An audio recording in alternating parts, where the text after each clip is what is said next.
Haleluya. Selamat pagi buat kita semua, Bapak Ibu Saudara terkasih. Apa kabarnya saudara? Dahsyat, hebat, luar biasa. Haleluya, puji Tuhan. Keadaan kita adalah keadaan yang luar biasa karena kita tetap menikmati penyertaan Tuhan. Amin. Tuhan kita adalah Tuhan yang besar, melebihi segala-galanya, saudara kekasih. Dan keberadaan kita adalah suatu hal yang luar biasa. Karena apa? Kita punya Allah yang besar. Kita punya Allah yang besar, saudara kekasih. Jadi saudara, mari pada saat pagi hari ini kita datang kepada Tuhan. Kita persiapkan hati kita, saudara. Mari Bapak Ibu Saudara kasih, saya jemput kita bagi berdiri. Biarlah kita boleh mempersembahkan kehidupan kita. Biarlah kita boleh memberikan kehidupan kita untuk menyenangkan Tuhan. Yesus. Haleluya.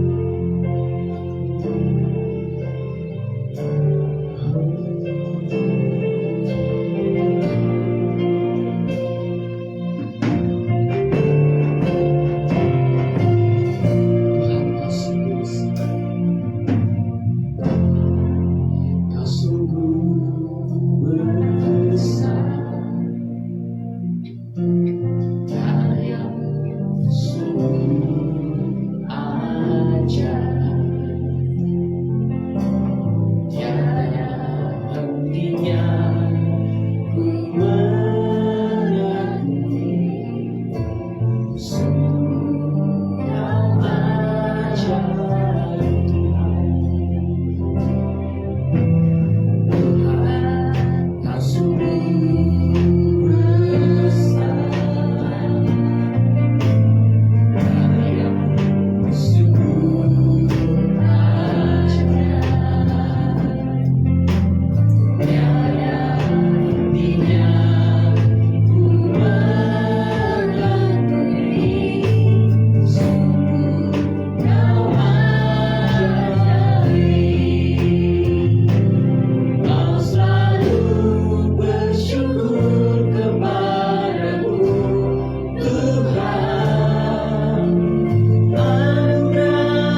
bersyukur di dalam Tuhan. Pada saat pagi ini Tuhan, kami datang dengan jubah pujian. Kami boleh menyembah Engkau di dalam roh dan kebenaran. Segala yang menjadi permasalahan kami, segala yang menjadi rintangan kami kesampingkan dahulu Tuhan. Karena kami menghadap Tuhan yang lebih besar. Bapa yang baik, kami serahkan daripada kami dengan mulanya pertengahan kepada akhirnya. Berkati kami sebagai kami berbagi dalam pujian, mulai dari altar sampai ke bagian paling belakang. Mulai dari Tuhan, hamba sebentar yang kami menyampaikan kepada firman. Urapan Tuhan tetap menjadi bagian kami. Tuhan Yesus, kami akan masuk dalam pujian lebih dalam begitu menyenangkan Tuhan. Kami persembahkan kehidupan kami di dalam tangan Tuhan. Dan ucapan syukur kami dalam nama Tuhan Yesus. Kami sudah mengucap syukur dan berdoa. Amin. Haleluya. Amin. Siap memuji Tuhan. Amin. Haleluya, saudara yang kekasih. Ada suatu pujian yang mengatakan tentang terpesonanya umat-umat Tuhan kepada Tuhan. Kenapa umat-umat Tuhan sampai terpesona kepada Tuhan? Tuhan itu besar. Perbuatannya di luar nalar kita, saudara yang kekasih. Dia bekerja bukan berdasarkan akal pikiran kita. Yang tidak mungkin menjadi mungkin. Inilah yang membuat kita terpesona. Amin. Jadi mari saudara terkasih, kita nyanyikan pujian ini. Sungguh kau terpesona, mempesona saudara. Haleluya.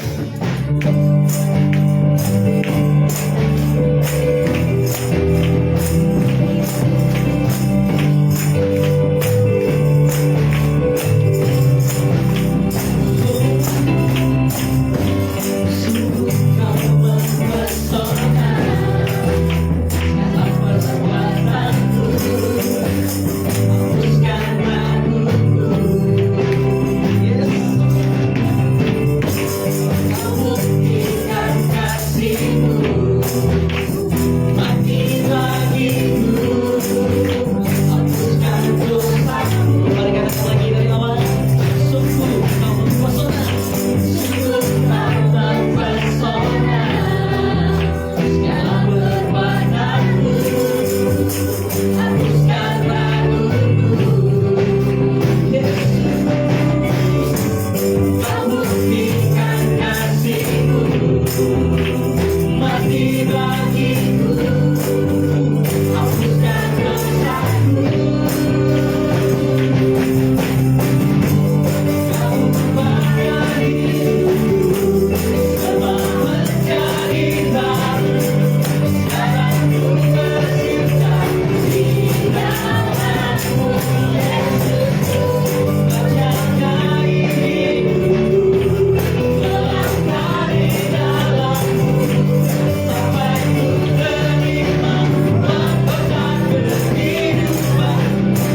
puji lagi kepada Tuhan. Kita ingat kasih-Nya. Sebentar kita akan menerima perjamuan karena kita mengingat tentang Yesus. Kita ingat kasih-Nya, bahwa karena kasih-Nya lah yang membuat kita boleh layak di hadapan Tuhan. Mari kita nyanyi pujian. Ingat kasih.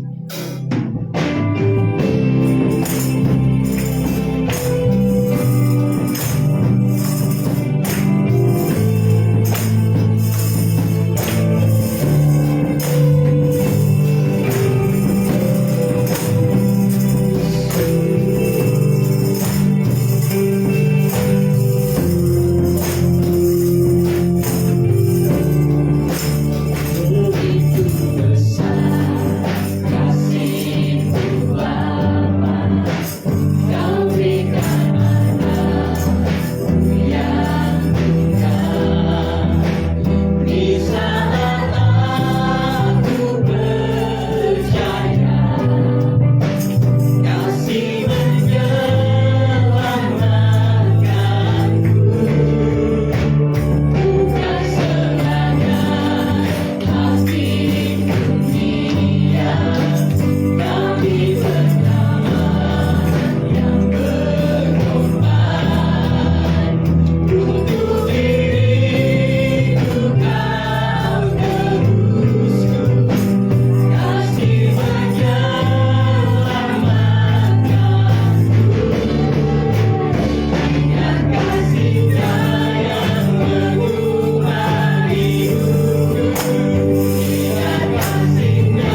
pujian penyembahan kami kepada Tuhan. Tiba saja Tuhan kami akan dibaharui kembali oleh kebenaran firman. Firman-Mu yang membuat kami menjadi lebih lagi untuk mengenal Tuhan. Ketika kami mengenal Tuhan, maka kami akan hidup sesuai dengan kehendak Tuhan. Tahu apa yang Engkau ingini, tahu apa yang Engkau kehendaki. Mari kita nyanyikan pujian kita kepada Tuhan. Mengenal, bila melihat Tuhan.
Firman-Mu sungguh hebat dan luar biasa yang sudah kami alami pagi hari ini.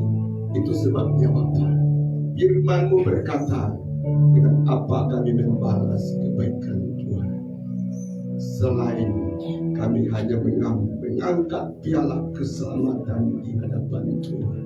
Kami tahu Tuhan Yesus hari-hari ini bahwa keselamatan itu harus diperkenalkan kepada semua bangsa. Piala keselamatan yang Yesus sudah kerjakan di atas kayu salib harus diperlihatkan kepada semua bangsa. Karena Bapa surga, iblis tahu kapan piala keselamatan itu kami tidak perlihatkan. Setan yang akan terus menguasai dunia ini. Terima kasih Bapa, bersama hamba-Mu berkata-kata dari awal hingga akhir. Biar apa yang dikatakan hamba-Mu ada dalam pimpinan, ada dalam penguasaan. Dalam nama Yesus kami siap mendengar firman. Amin.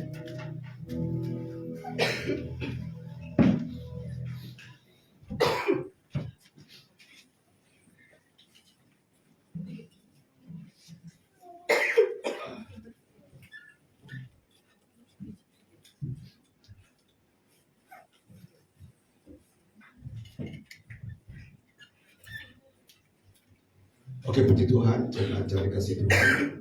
Hari ini adalah hari yang khusus bagi kita. Kenapa saya katakan demikian? Karena sebentar kita akan bersekutu dengan darah dan tubuh Yesus Kristus yang digambarkan dalam roti dan juga dalam anggur. Nah, sebelum kita masuk dalam acara tersebut, mari kita dahului. Kita akan mendengarkan firman Tuhan pagi hari ini bersama-sama. Jadi pagi hari ini saya belum begitu sehat jemaat. Saya coba makan obat berkali-kali, tapi belum juga berkesan, ya. Dan ternyata waktu ibadah kita tadi dimulai, masuklah anak kami Sepi. Ternyata ada kawan saya sudah batuk-batuk, ya. Saya sudah lebih dari 2 minggu. Nah, jadi saya bawa berkat dari Indonesia, tapi pada masa yang sama juga bawa masalah, ya. Jadi puji nama Tuhan Yesus Kristus. Dua-duanya kita patut syukuri. Amin. Bukan saja berkat, tapi keadaan-keadaan yang tidak menyenangkan. Oke, puji nama Tuhan, jemaat yang dikasih Tuhan. Mari kita pusatkan hati kita hari ini. Dan kita akan mendengarkan firman Allah bersama-sama. Kita baca dalam Kisah Rasul pasal yang ke-8 ayat 4 sampai ayat yang ke-13. Kisah Rasul pasal yang ke-8 ayat 4 sampai ayat yang ke-13. Ya, mari kita berganti-gantian membaca firman Tuhan ini. Saya ayat yang ke-4, 6 dan seterusnya. Jemaat ayat yang ke-5, 7 dan seterusnya. Bagian saya dulu. Demikian bunyi firman Tuhan. Mereka yang tersebar itu menjelajah seluruh negeri itu sambil memberitakan Injil. Jemaat 1, 2, 3. Dan Filipus pergi ke suatu kota di Samaria dan memberitakan Mesias kepada orang-orang di situ.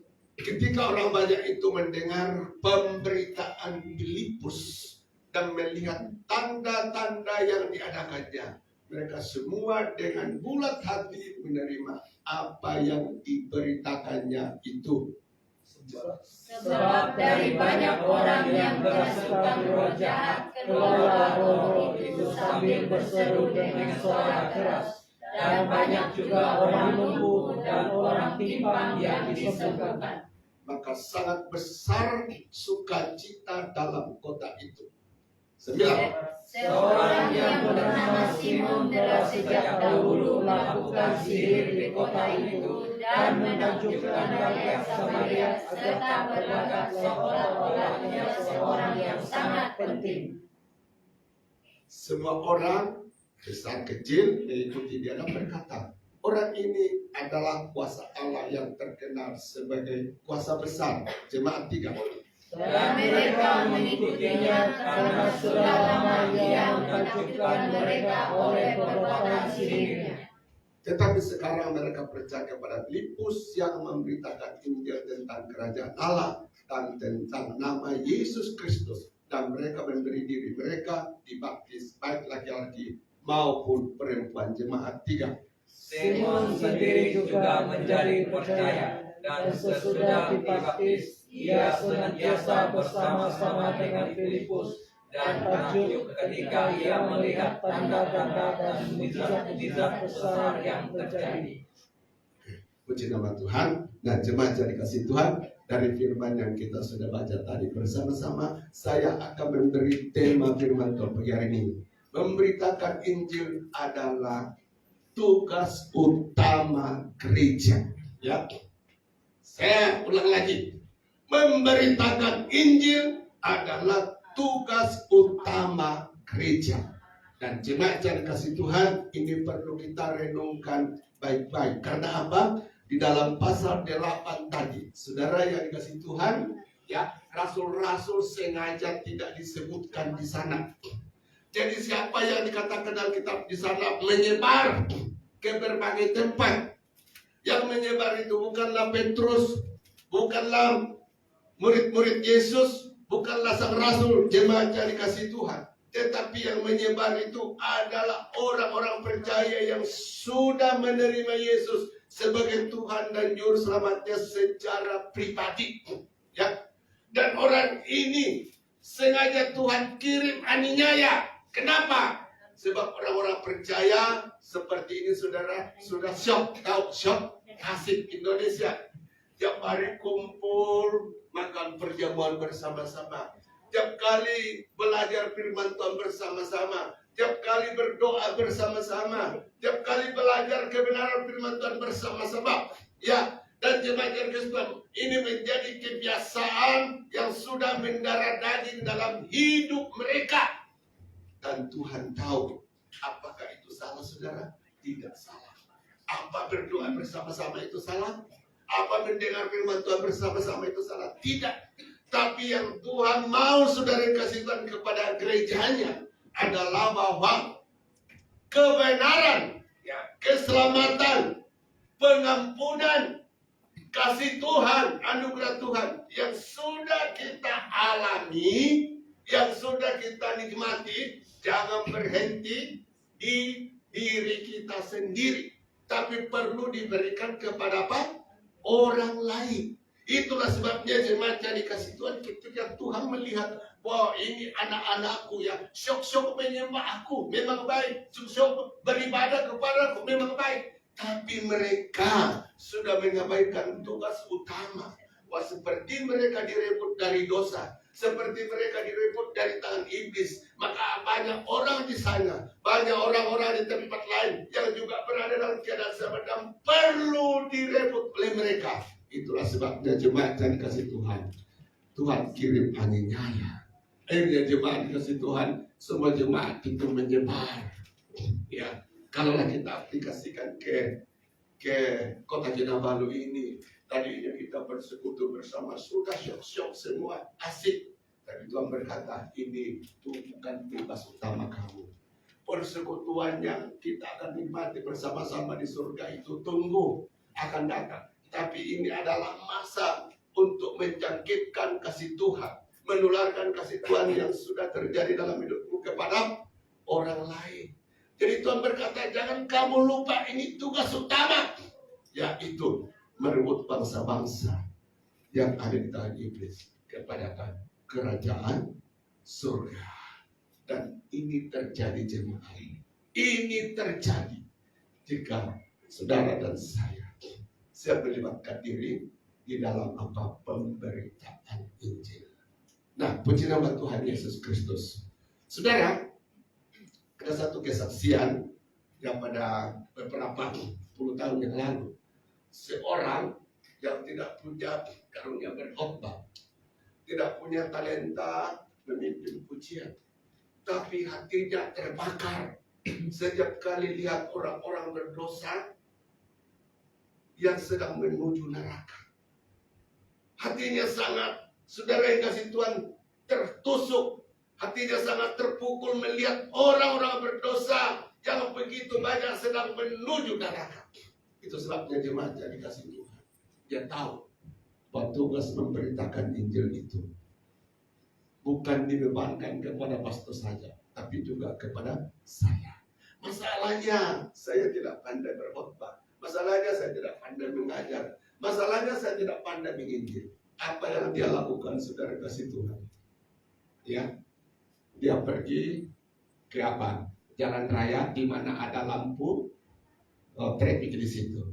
Dan lampu traffic kan saudara, lampu traffic itu ya ada tandanya di sana. Ini masanya jalan, ini masanya berhenti, ini masanya siap jalan. Oke, kita paham semua.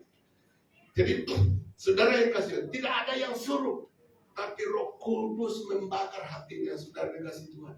Sebelum engkau mengakhiri hidupmu, laksanakan tugas yang mulia ini, yaitu memberitakan Injil. Saudara yang kasih Tuhan, dia pergi ke tempat yang ada lampu traffic itu, dan dia tahu disitulah dia boleh memberitakan Injil.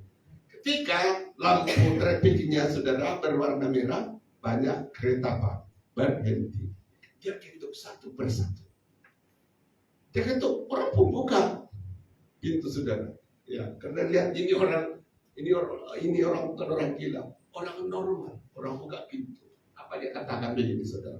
Singkat bahasanya, kalau kamu tidak percaya Yesus, kamu pergi neraka, aku pergi surga. Bye bye. Berpindah lagi kepada kereta yang satu. Kalau kamu tidak percaya Yesus, kamu pergi neraka, aku pergi ke surga. Bye bye. Itu saja dia lakukan saudara. Nah, apa yang terjadi lewat apa yang dia buat itu sangat sederhana saudara kasih Tuhan. Sudah tentu firman Tuhan berkata, ketika Injil diberitakan, ya jatuh pada dua tempat, yaitu hati yang mau menerima Injil itu dan hati yang tertutup kepada apa? Injil. Hasilnya begitu. Jadi tidak semestinya saudara kita memberitakan Yesus kepada seseorang lalu dijamin bahwa kita akan diterima. Alkitab mengatakan ada dua tempat yang siap di mana itu jatuh kita pada tempat yang tidak benar dan jatuh kepada tempat yang benar. Oke, kembali kepada cerita tadi yang dikasih Tuhan. Jadi setiap orang yang dia injili, dia seperti orang gila. Tapi sedang kasih Tuhan dia tahu tidak lama lagi dia meninggal.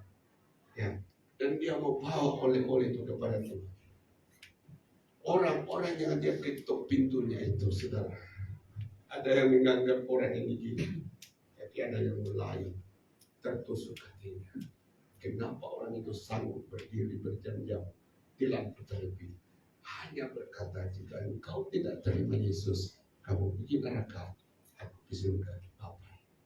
Nah, lewat usaha dan perjuangan keras dari anak Tuhan ini, saudara, terjadi kebangunan rohani. Ini di mana? Di Australia. Ada yang disentuh lewat kata-kata. Dan puji nama Tuhan Yesus Kristus. Saudara yang dikasih Tuhan, sekali lagi orang ini punya alasan untuk apa? Tidak memberitakan Injil.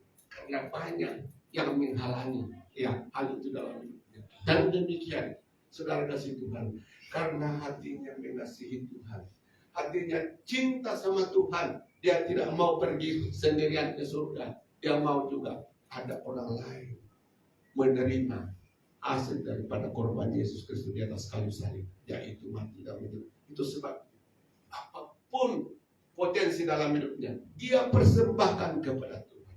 Dan puji nama Tuhan Yesus Kristus.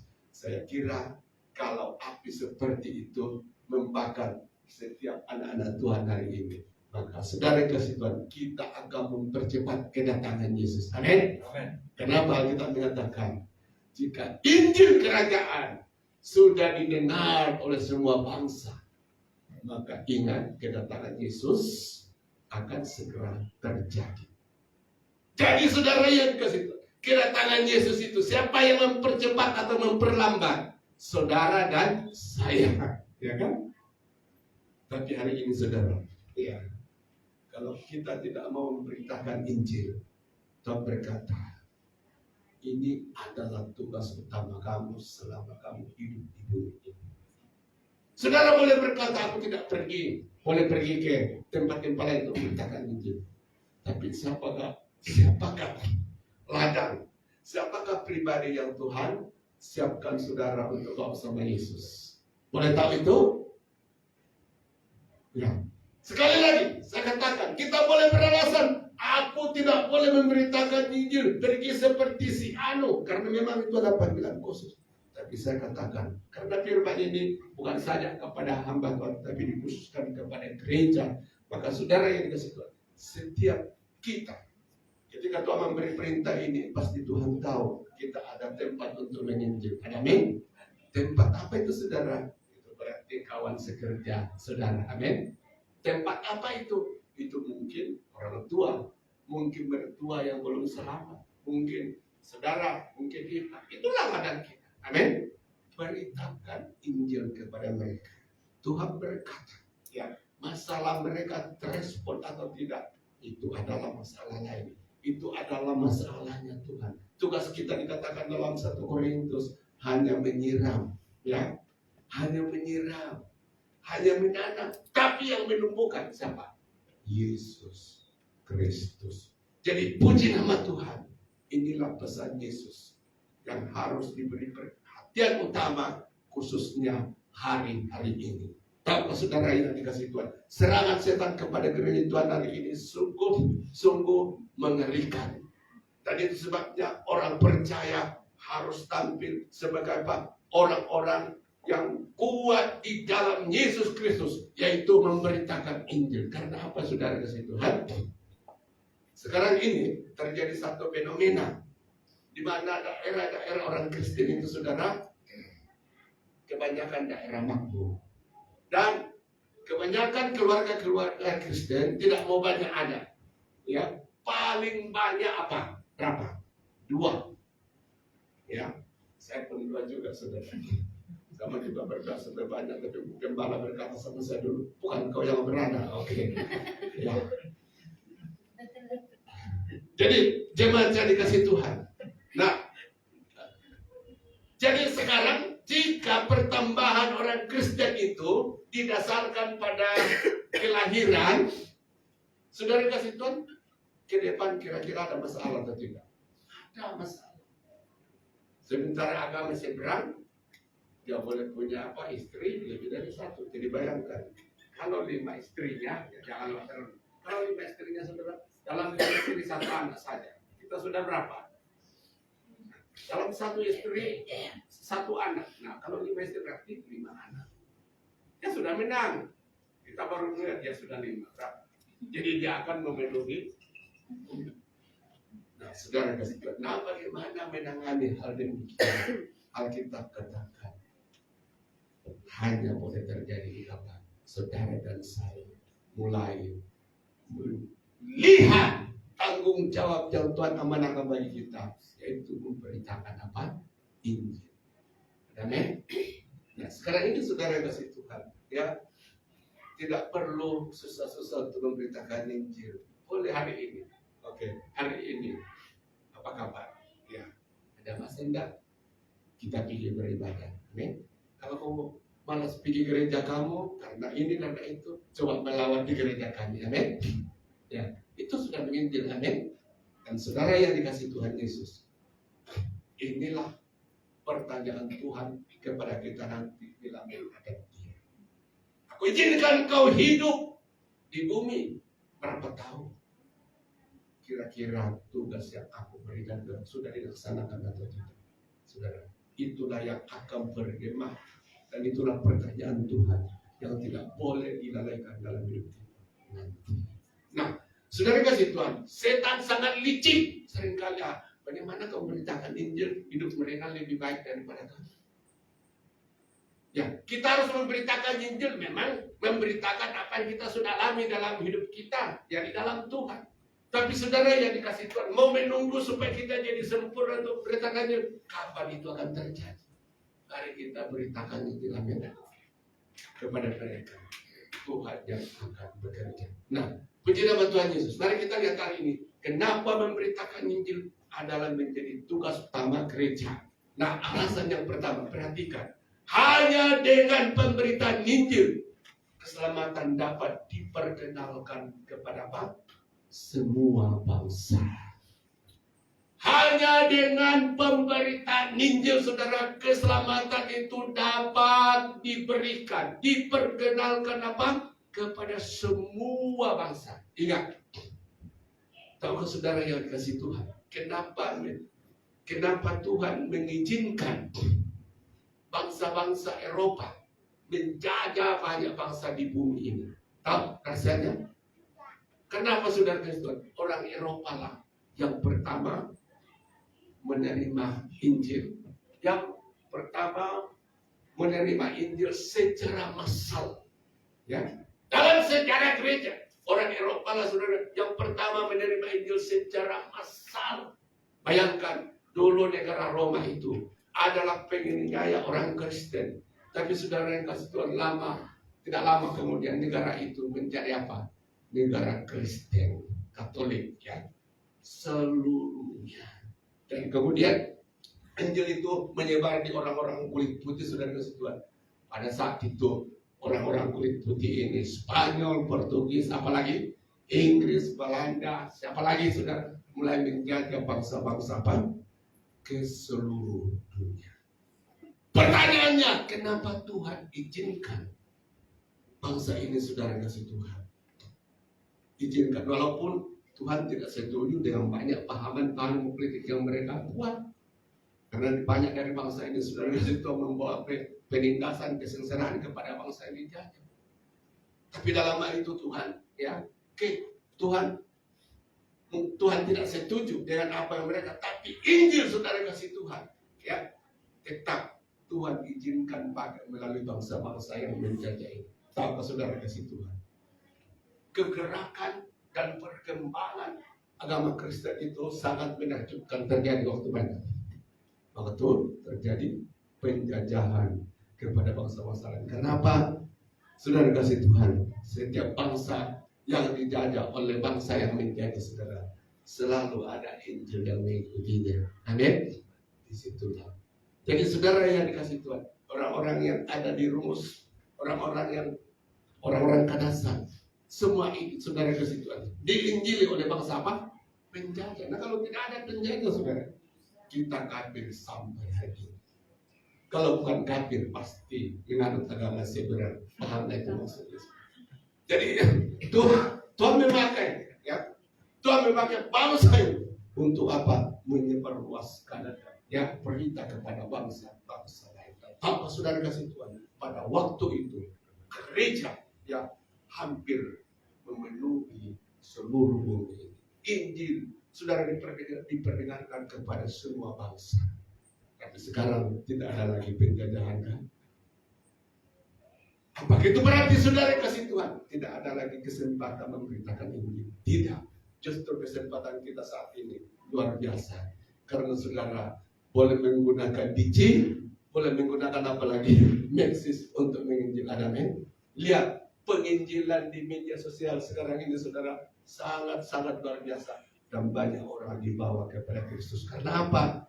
Injil jangan diberitakan melalui media sosial, tidak boleh dihalangi oleh apapun juga, bahkan dia masuk di dalam istana, iya kan? Men, siapapun boleh mendengar Injil. Jadi teknologi yang menakjubkan hari ini, saudara kasih Tuhan, itu salah satu nubuatan yang sedang digenapi. Firman Tuhan bahwa Injil harus didengar oleh semua bangsa. Bagaimana Injil itu didengar oleh semua bangsa? Itulah melalui apa? Teknologi media sosial. Amin. Itu berarti saudara, kedatangan Yesus sudah tidak lama lagi. Mari kita baca ayat ini. Mereka yang tersebar itu menjelajah seluruh negeri itu sambil memberitakan Injil.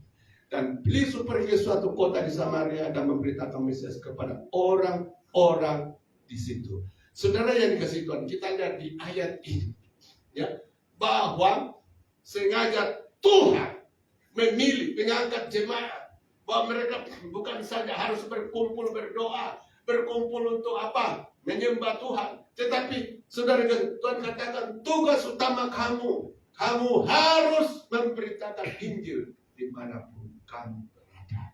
Itulah sebabnya jemaat yang dikasih Tuhan. Gereja mula-mula Alkitab menyatakan dalam satu hari Petrus berkhotbah satu kali 3.000 orang bertobat. Dalam beberapa masa Yerusalem dipenuhi Injil. Apakah itu hasil kerja dan perjuangan sendiri dan Petrus? Tidak, saudara. Itu didukung oleh apa? Orang-orang percaya sama Yesus. Sambil menginjil, sambil memberitakan Injil. Nah, dipanggil apa? Petrus. Adakan KKR. Orang terima Yesus. Berduyun-duyun orang diselamatkan. Terjadi kebangunan rohani yang hebat dan luar biasa. Dan itulah yang Tuhan rindukan hari-hari ini. Amin. Saya lihat dalam internet, saudara. Kita lihat negara yang sedang dilanda kebangunan rohani hari ini adalah negara penyembah berhala. Negara apa itu, saudara? India. Ya. Populasi India itu, saudara kasih Tuhan, mayoritas penduduknya adalah penyembah berhala. Tapi tahu, gereja yang terbesar lagi sedang bangkit. Amin. Kenapa? Saudara, anak-anak Tuhan, saudara kasih Tuhan di sana mulai menggerakkan semua potensi yang ada dalam mereka. Negara ini negara yang besar dan perlu mengenal Injil. Maka lahirlah gereja yang sangat besar. Puji Tuhan. Mari kita lihat yang kedua, saudara. Kenapa memberitakan Injil ini harus menjadi utama? Kita lihat. Hanya dengan pemberitahan Injil, kerajaan Allah dapat dihadirkan di dunia ini. Amin. Hanya dengan pemberitaan Injil, kerajaan Allah dapat dihadirkan di dunia ini. Kan? Doa yang diajarkan oleh Yesus. Berdoa demikian. Datanglah kerajaanmu. Ya. Jadilah kerajaanmu di bumi seperti di surga. Nah, sekarang saudara kasih Tuhan. Saya mau tanya, apakah di surga ada kematian? Tidak ada. Apakah di surga ada penyakit? Tidak ada. Apakah di surga ada keputusasaan? Tidak ada. Apakah di surga ada duka cita? Tidak ada. Dan Tuhan berkata, ya, Dia mau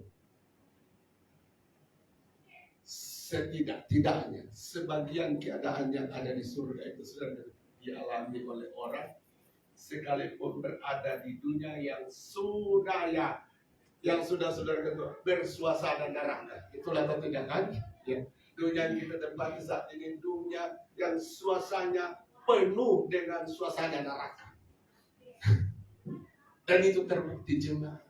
Bukankah di dunia ini penyakit bermunculan macam-macam, kematian dan banyak lagi peristiwa-peristiwa yang mengerikan. Kita masuk dalam media, saudara, beritanya begitu kita bangun, semua beritanya 90% ada hal-hal yang negatif. Karena memang dunia sudah rusak. Tapi saudara yang dikasih Tuhan, Alkitab mengatakan kerinduan Tuhan yang terbesar bahwa di bumi yang rusak ini, dia rindu, ya, anak-anak Allah boleh menghadirkan apa? Kerajaannya. Amin. Apa itu, saudara? Sukacita. Amin. Apa itu? Pengharapan. Nah, coba kita lihat ayat ini. Ketika orang banyak itu mendengar pemberitaan Filipus dan melihat tanda-tanda yang diadakannya, mereka semua dengan bulat hati menerima apa yang diberitakan itu. Tujuh. Sebab dari banyak orang yang kerasukan roh jahat, keluarlah roh-roh itu sambil berseru dengan suara keras, dan banyak juga orang lumpuh dan orang timpa yang disembuhkan. Di ayat yang ketujuh, inilah ciri-ciri pemerintahan, ya, kerajaan Allah. Apa itu, saudara kasih Tuhan? Kita dilepaskan dari apa? Ikatan roh jahat. Amin. Ya. Ada jutaan orang di bumi ini diikat oleh roh jahat. Tapi Tuhan berkata, dengan kerajaannya hadir, dengan pemerintahannya yang diizinkan hadir di dalam hidup orang-orang percaya, maka kita mengalami hal ini, lepas dari apa? Ikatan roh jahat. Terus dikatakan, ya, dan juga terjadi kesembuhan rohani, kesembuhan jasmani. Itu adalah hal-hal yang bersuasana surgawi, dan Dia mau itu terjadi di dalam apa? Di dalam diri anak-anak Tuhan. Karena anak-anak Tuhan ditempatkan di bumi melalui anak-anak Tuhan, orang akan melihat kerajaan Allah. Ada amin? Jadi siapakah saudara yang kasih Tuhan yang boleh menghadirkan kerajaan Allah dan dunia melihat? Dunia dapat membuka hati terima Yesus sebagai Tuhan dan Juru Selamat. Saudara dan saya, amin. Allah membangun kerajaannya melalui hidup kita. Dan itulah sebabnya saudara, bayangkan kalau semua dunia ini mendengar Injil, karena ada yang memberitakannya, ada yang berkorban untuk hal ini, saudara yang kasih Tuhan, maka banyak tempat-tempat orang akan melihat kehadiran kerajaan Allah. Banyak tempat-tempat yang ditutupi oleh kegelapan, yang dikurung oleh roh jahat, orang akan melihat apa? Oh, ternyata kita masih memiliki pengharapan sekalipun di dunia yang sudah dipenuhi keputusasaan. Ternyata kita masih ada harapan tentang hidup kekal sekalipun dosa sudah menguasai kita. Inilah yang Tuhan rindukan terjadi di dalam diri anak-anak Tuhan. Dan puji nama Tuhan, ini hanya terjadi, saya katakan di sini, ketika saudara dan saya melibatkan diri. Saya tidak mau sukacita yang aku alami cukup aku nikmati, tapi perlu juga dialami oleh orang lain. Amin. Sering terjadi jemaat jadi kasih Tuhan, anak-anak Tuhan itu jadi pertanyaan bagi orang-orang dunia. Ya, jadi pertanyaan bagi orang-orang dunia. Saudara kasih Tuhan, ada banyak anak-anak Tuhan ketika berada dalam masalah yang besar, tapi orang dunia masih melihat bahwa orang ini masih mampu senyum, orang ini masih mampu bersuka cita. Itulah sebabnya mereka datang kepada dia. Sepertinya kamu tidak ada masalah.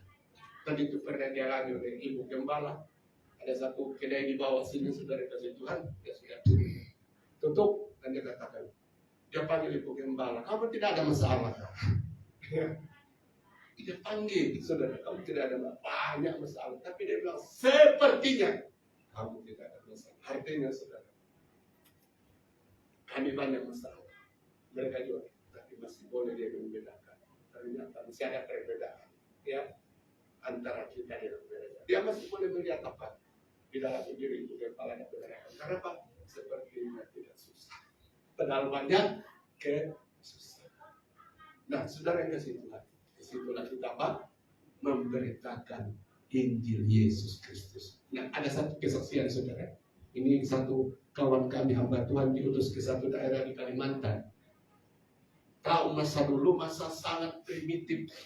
Ya, maaf saudara.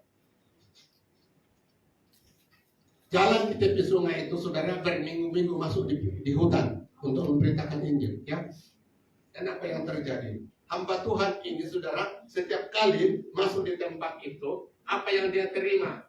Di sini penuh lintah, di sini penuh lintah. Artinya saudara tidak ada tubuhnya yang bebas dari apa? Cabaran ini. Tapi apakah hal itu menghentikan dia membawa Injil di situ? Tidak, saudara ke situ. Satu ketika dia masuk di satu kampung dan orang di situ lihat ini pendeta juga ini sudah dimakan lintah, tidak ada kemudahan. Tapi anehnya ketua adat di situ datang bertanya sama dia, Pak Pendeta, saya mau tanya, apakah Pak Pendeta ada masalah? Budi bilang banyak. Saya baru digigit lintah. Ya, apa ada masalah? Saudara kasih Tuhan. Lalu Pak Pendeta tanya, kenapa kamu bertanya demikian? Kita kan sama-sama mengalami keadaan susah ini. Jemaat, lalu apa yang Pak Pendeta katakan ini? Ditanya, apa masalahnya? Sepertinya kamu tidak susah. Lalu dikatakan, lihat saja apa yang kamu alami, saya alami. Kemudahan di tempat ini tidak ada, jadi kita sama-sama. Tapi kami melihat kamu berbeda dengan kami. Kamu tetap ada sukacita. Wah, disitulah dia buka hati dan buka rahasianya. Kalau kau menikmati hidup seperti ini, terima Yesus. Ya, Yesus yang ada dalam saya dan bila Yesus sudah ada dalam hidup saya, bila Yesus sudah saya terima sebagai Tuhan dan Juru Selamat dan Dia bertakhta dalam hidup saya, maka Dialah pusat kebahagiaan. Saya bukan bahagia karena ada kemudahan, ada fasilitas, tetapi saya bahagia karena apa? hidup dekat dengan Allah.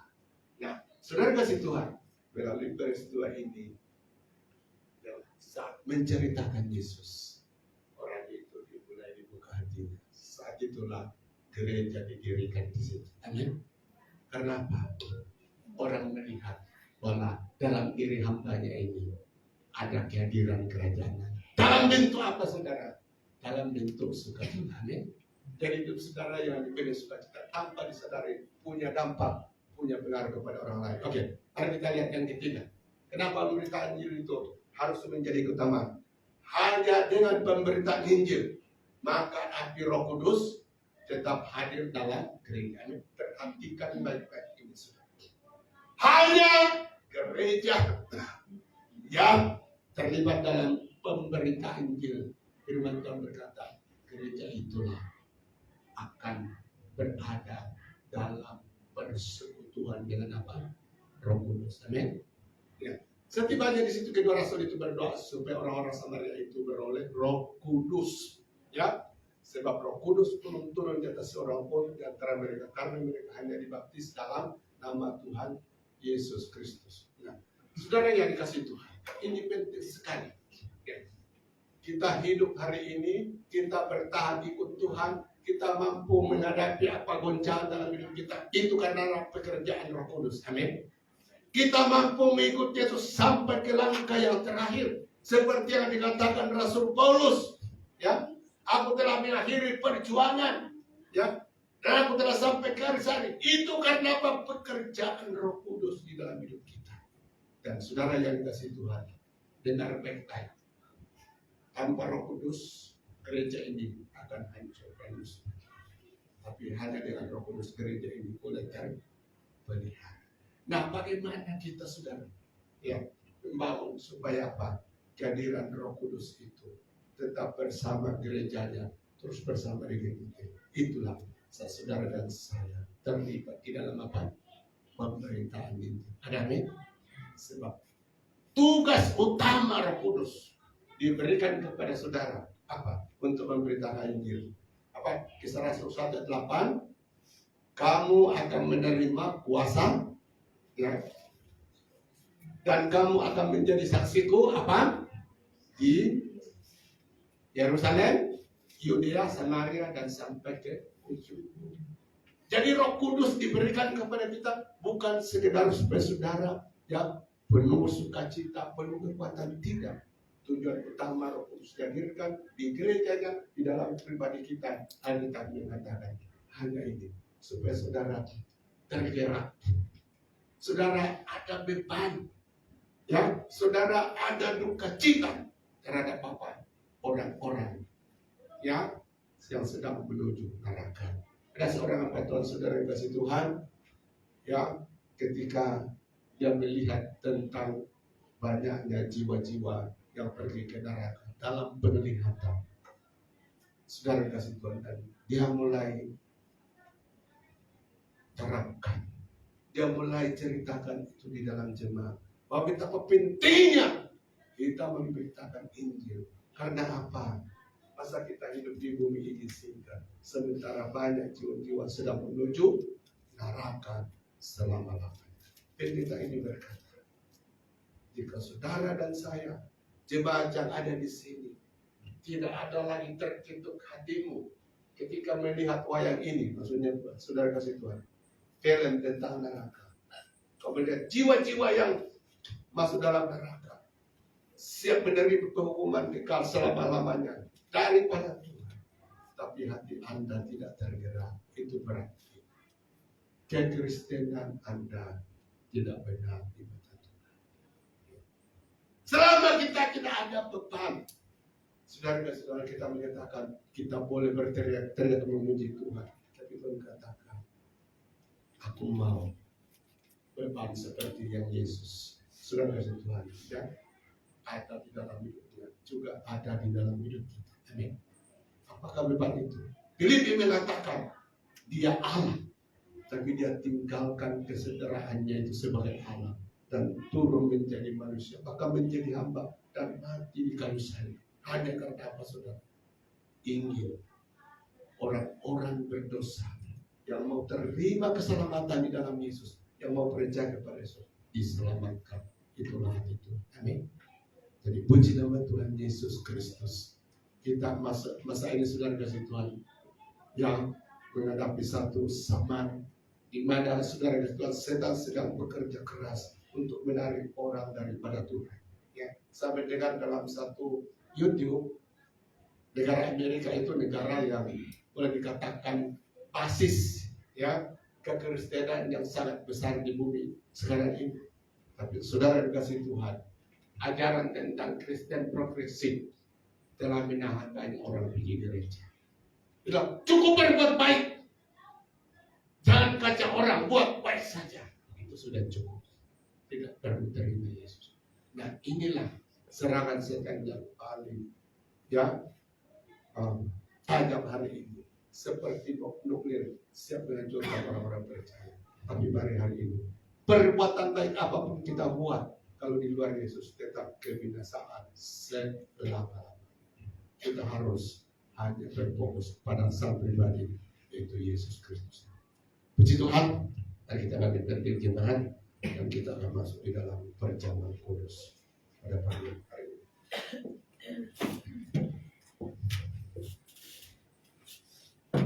Mari kita siapkan hati kita dan kita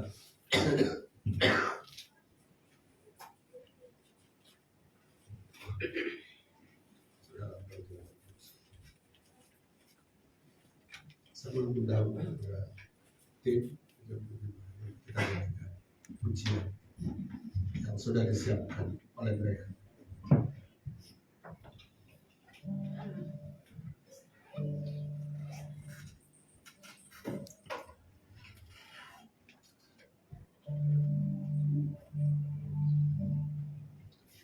Haleluya.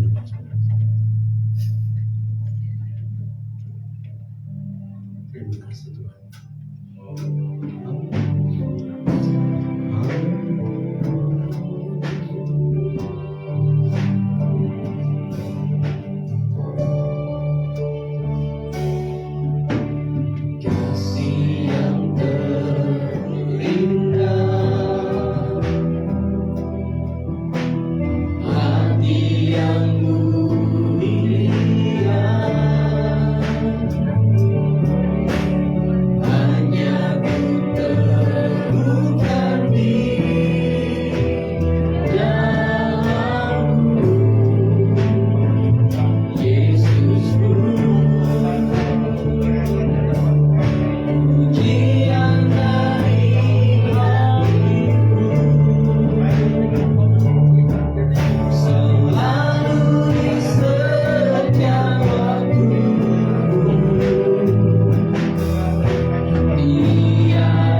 Ketika mereka sedang makan, Yesus mengambil roti, mengucap berkat, memecah-mecahkannya, lalu memberikannya kepada murid-muridnya dan berkata, ambillah, makanlah, inilah tubuhku. Jemaat yang dikasih Tuhan, di tangan kita ada roti hari ini. Dan itu bukan roti biasa. Saya minta Roh Kudus supaya di dalam kerutinitasan kita merayakan perjamuan kudus ini bukan sekedar satu kebiasaan, tapi kita minta supaya Tuhan melalui persekutuan darah dan tubuhnya kita benar-benar mengalami kasih Tuhan yang luar biasa. Jemaat yang dikasih Tuhan, maka untuk itu pandang hari ini roti yang sedang di tangan jemaat itu adalah tubuh Yesus Kristus yang sudah dihancurkan dari Taman Getsemani sampai di atas kayu salib. Mengerikan dan mengerikan apa yang dialami Yesus. Bahasa tidak cukup untuk mengungkapkannya. Tetapi itulah yang dialami Yesus. Kenapa Yesus harus melalui semua? Karena Dia mengasihi saudara. Hukuman yang harus saudara dan saya terima oleh perbuatan-perbuatan dari kita sudah dijatuhkan pada daging, pada tubuh Yesus Kristus. Itulah sebabnya firman Allah berkata, orang percaya di dalam Yesus terlepas dari penghukuman selama. Kesimpulannya jemaat, daging Yesus dihancurkan adalah jaminan bagi saudara dan saya bahwa penghukuman bukan lagi milik saudara, tapi milik di luar orang-orang yang tidak percaya kepada Yesus. Itulah membuat kita bersyukur pagi hari ini. Oh, terima kasih Tuhan. Tidak ada jaminan yang lebih pasti dan pasti lebih meyakinkan sepenuh-penuhnya selain bahwa Yesus sudah menanggung segala akibat dosa kami dan kami bebas sepenuhnya. Maka terpujilah nama Tuhan. Mari jemaat, kita akan makan roti ini dengan iman. Dalam nama Yesus kita makan.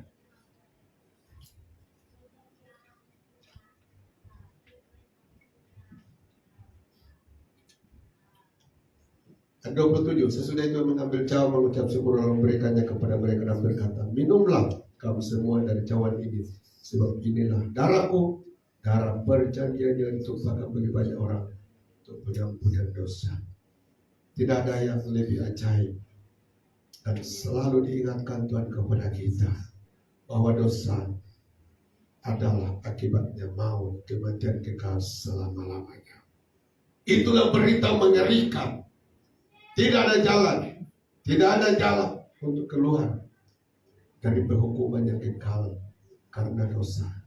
Tapi jemaat yang dikasih Tuhan, ingat hari ini Yesus sudah bayar harga yang mahal di atas kayu salib untuk mengampuni dosa saudara dan saya. Sehingga dikatakan Alkitab, bagi kita yang percaya sama Yesus, pintu neraka tertutup bagi kita. Sebenarnya pintu surga terbuka lebar-lebar bagi kita. Kutuk dilepaskan dari hidup kita. Sebaliknya, hidup diberkati menjadi impian Tuhan untuk menjadi kenyataan dalam hidup kita.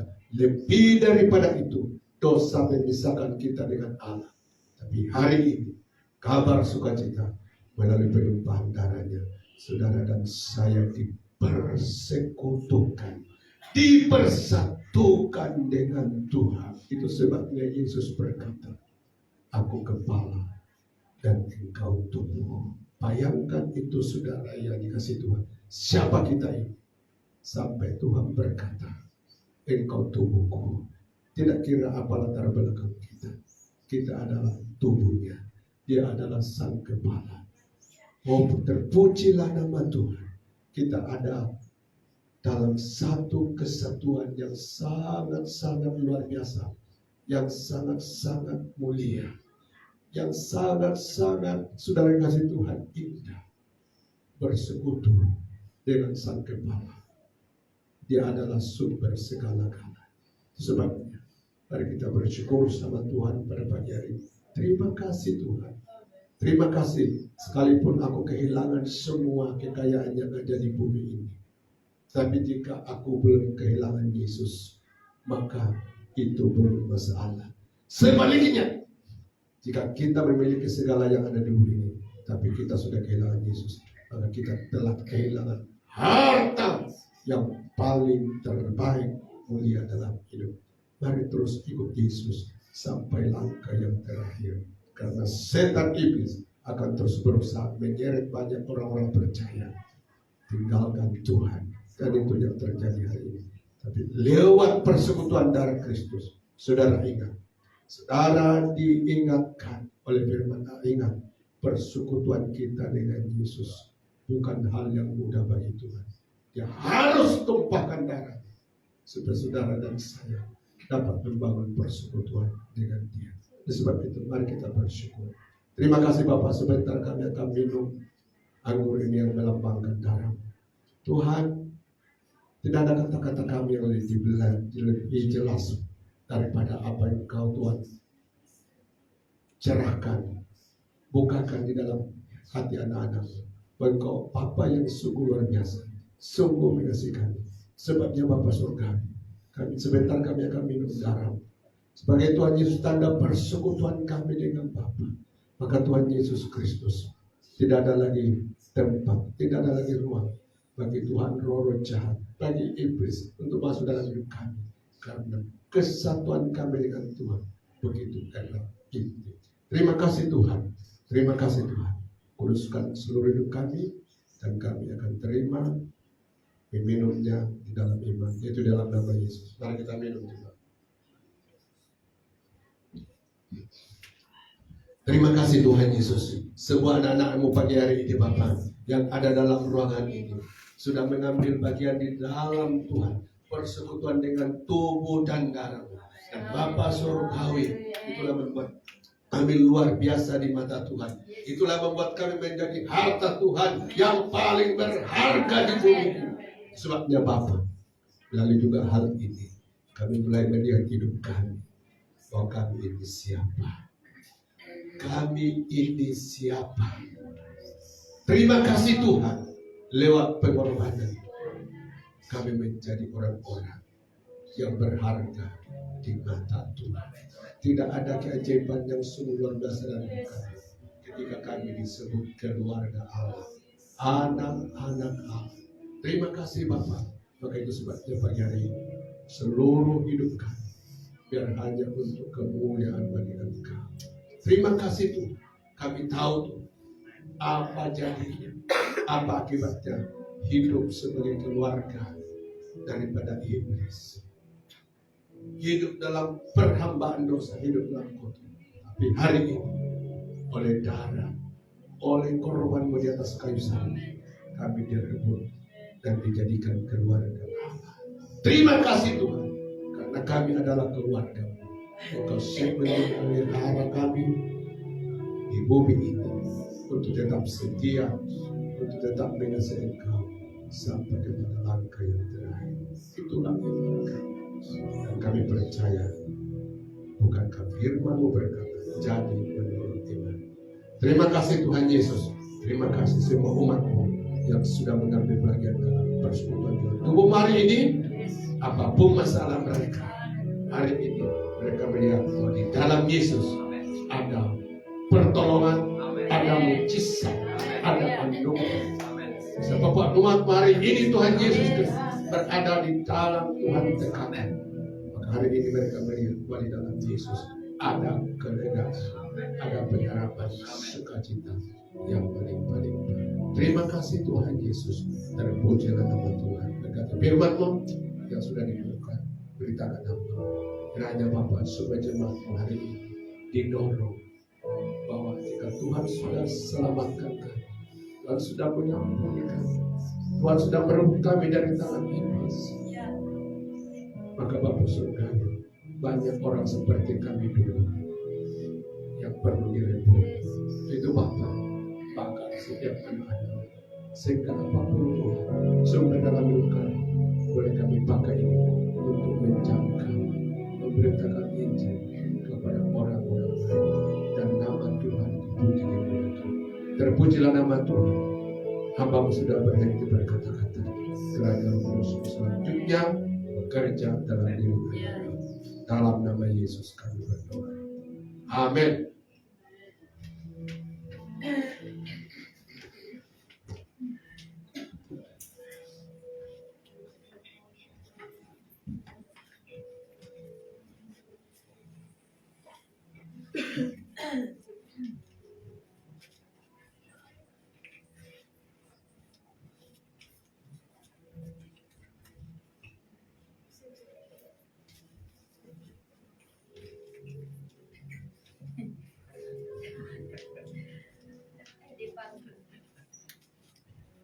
Mari kita persiapkan hati kita untuk memberi yang terbaik kepada Tuhan.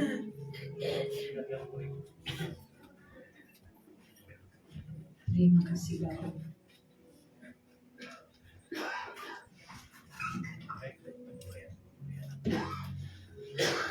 Haleluya. Terima kasih Tuhan atas kebaikan-Mu. Terima kasih Bapak. Sebentar tadi kami mengadakan perjamuan kudus. Kami sangat bersyukur Bapa, Engkau mengingatkan pengorbanan-Mu di kayu salib untuk menebus setiap dosa perbuatan kami yang jahat. Tuhan, saat ini kami mau memberi yang terbaik kepada Engkau. Mari Bapa, berkati setiap tangan-tangan umat-Mu yang memberi. Apapun pengorbanan, apapun korban persembahan yang mereka ulurkan kepada Engkau Tuhan, Engkau yang memberkati ya Bapa. Di dalam persembahan khusus, perpuluhan janji iman, apapun sumbangan jemaat-Mu yang Engkau Tuhan, apa yang tangan-tangan amat-Mu berikan di gereja ini Bapa, Engkau memberkati dengan berlipat-lipat ganda. Dan Tuhan, Engkau bukakan tingkap dari surga, akan memberkati mereka.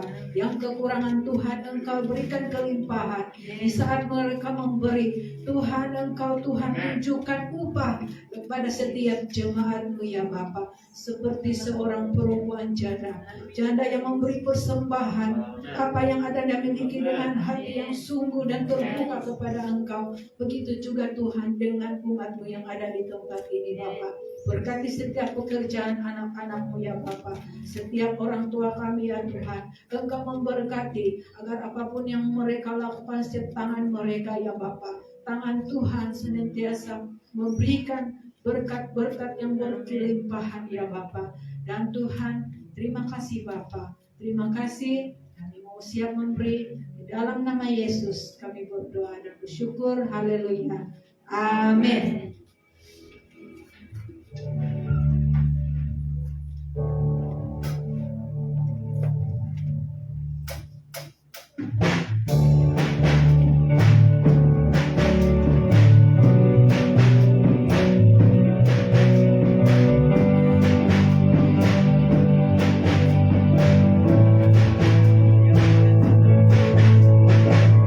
Shubidu, shubidu, ya ya ya.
Mari kita berdiri sekali lagi dan kita akan tutup ibadah kita dalam.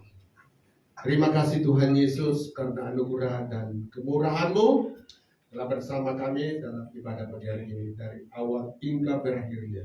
Sebentar Bapak kami akan bersyukur di tempat ini dan pulang ke rumah masing-masing dan akan menjalani minggu ini dalam berbagai kegiatan. Kami percaya Tuhan bahwa kepada umat-umat-Mu yang datang menunjukkan kasih-Nya dengan menyembah Engkau pagi hari ini ada dalam janji Tuhan tersendiri.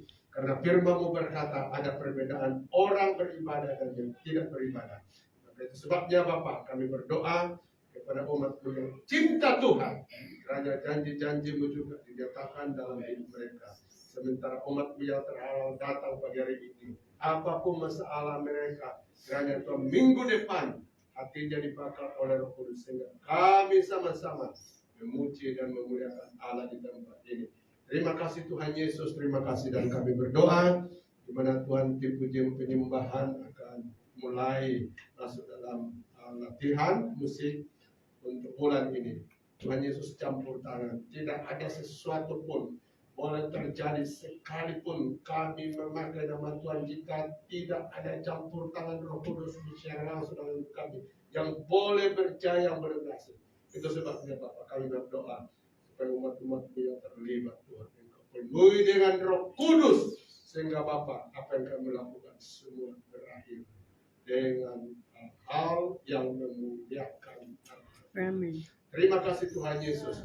Terima kasih Tuhan Yesus. Terima kasih dan kami berdoa Tuhan Yesus Kristus untuk bangsa dan negara kami berkati.